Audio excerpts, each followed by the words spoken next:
பலவீனமானவர்கள் ஆசீர்வதிக்கப்படுவதில்லை என்று Norman Vincent feel அவர்கள் சில ஞானச்சொற்களை சொல்லியிருக்கிறார்.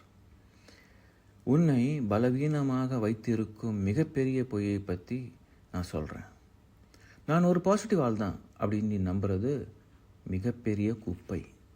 யாரும் உலகத்தில் பாசிட்டிவாவோ நெகட்டிவாவோ பிறப்பதில்லை. நம்ம சுற்றுச்சூழல், அனுபவம், வாழ்க்கை இதுதான் நம்மை ஒரு ஆளாக்கிறது. ஆனால் எதுவும் கல்லில் செதுக்கின மாதிரி நிலைச்சிருக்காது. நீ அனுமதி கொடுக்கிற வரைக்கும் தான் அது நீடிச்சிருக்கும். கற்றதெல்லாம் மறக்கலாம், மனசில் ப்ரோக்ராம் செய்யப்பட்டதெல்லாம் மாற்றிக்கலாம். ஆனால் அதுக்கு சாவி ரெப்படிஷன், திருப்பி திருப்பி செய்து பழகுவது. நீ எதை தொடர்ந்து செய்கிறியோ அதுதான் நீ ஆகிற. நீ எதை தொடர்ந்து சொல்கிறியோ அதுதான் நீ நம்புகிற.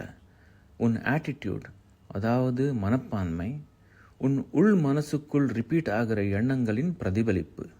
அப்படின்னா நீ ஒரு உடையாத மனசை ஆக்கணும்னா, வளர்த்துக்கணுன்னா நீ ஒரு விஷயத்தை கற்றுக்கணும். அது உன் இன்புட் கண்ட்ரோல் செய்யும் விஷயங்களை நீ பார்த்துக்கணும். உன் இன்புட் கண்ட்ரோல்னால் என்ன? உன் மனசுக்குள்ள தினமும் நம்பிக்கை, தைரியம், உண்மை இதை நீ புகுத்தணும். வலியோடு இருந்தாலும், சுமக்க முடியாத நிலையில் இருந்தாலும் என்னால் முடியும் அப்படின்னு நீ நம்பு. சிறந்தவர்களின் வார்த்தைகளை படிச்சுட்டே இரு. உயர்ந்தவர்களின் சொற்களை கேட்டுட்டே இரு. அவை உன்னுள் நெருப்பாக எரியணும். ஷார்ட்கட் கிடையாது, ட்ரிக் எதுவும் கிடையாது. ஆனால் பாதை இருக்குது. அது தொடங்குவது ஒரு முடிவிலிருந்து. எது வந்தாலும் என் மனப்பான்மை என்னுடையதான், என் முடிவு என்னுடையதான், இது யாருக்கும் பொறுப்பில்லை அப்படின்னு நீ நம்பு. அதுதான் சக்தியின் ஆரம்பம்.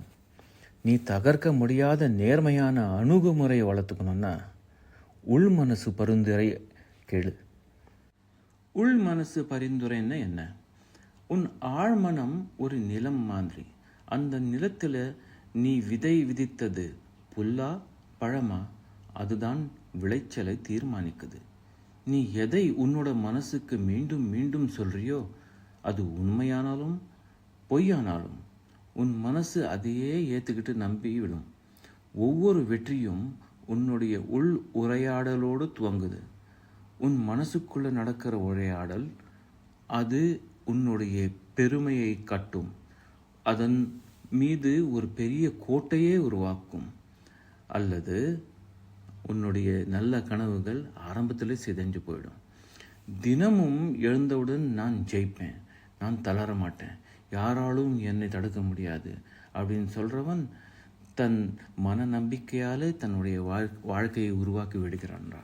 ஆனால் எதுவுமே வேலைக்காகுதுப்பா, நான் சோர்ந்து போயிட்டேன், என்னால் முடியாது அப்படின்னு சொல்கிறவன் அவன் படிக்கலிருந்து எழுவதற்கு முன்னே தோற்று போயிடுவான். நினச்சிக்க, மனசு நினைக்கிறதை நம்பினா சாதிக்க முடியும். ஆனால் அந்த நம்பிக்கை தினசரி நீ ரிப்பீட் செய்யணும். அதுவும் நல்ல விஷயங்களை மனசுக்குள்ளே போட்டு நீ அதை ரிப்பீட் செய்யணும். ஒரு முறை நம்புறது போதாது. மனசு ஒரு தசை மாதிரி.